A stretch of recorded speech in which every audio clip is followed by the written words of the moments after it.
while others seem to struggle their entire lives. Emperors and kings have been studying the constellations since the 5th century BC and have been using it as a guide to power and wealth, which is known as astrology today. This is why the rich keeps getting richer while the poor gets poorer.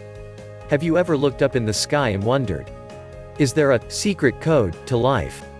Is there a magic combination some people find which helps them predict upcoming challenges or big opportune? All you need to do is find out your secret code, revealed in this free astrology reading.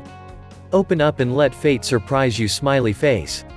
With thousands of years of wisdom from the East, this is radically different from any other astrology readings you may have done before.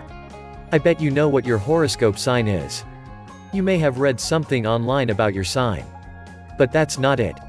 I want to warn you, this is not just your regular astrology. The truth is, there's more. There's more to it that astrologists won't reveal.